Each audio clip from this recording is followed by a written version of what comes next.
After I graduated from high school, almost 20 years ago, I worked different jobs to finance my studies at the community college in my hometown near the Mexican border.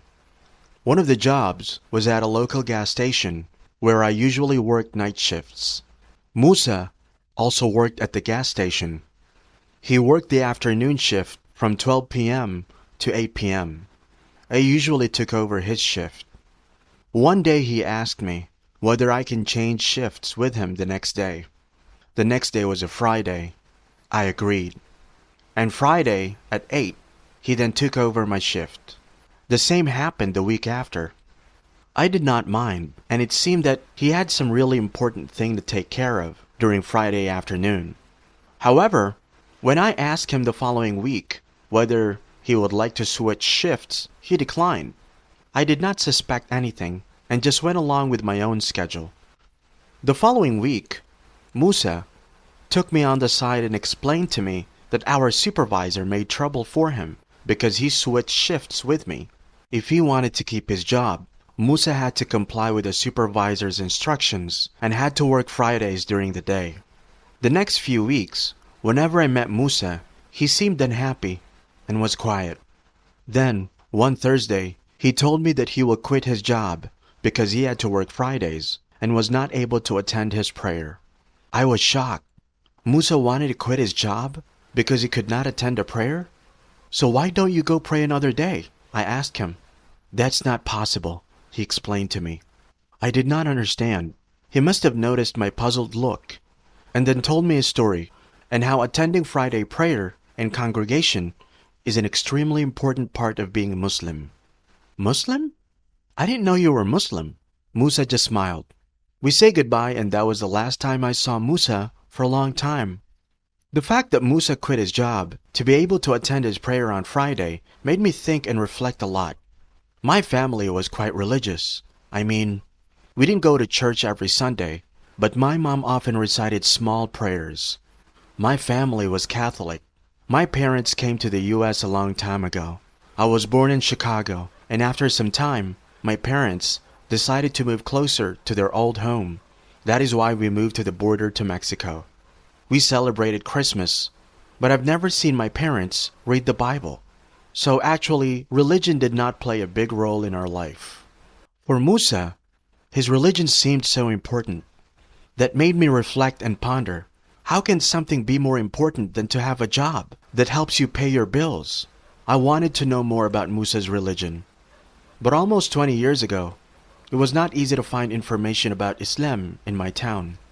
One day, I went to the downtown area and saw a man that looked just like Musa.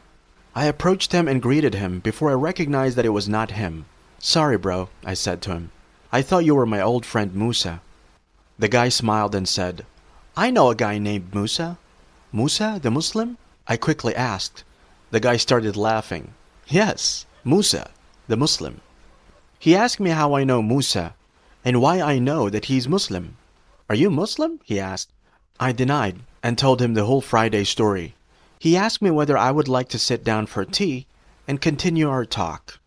I was glad for the invitation because since that Friday story, I actually waited for a chance to find out more about Musa's religion.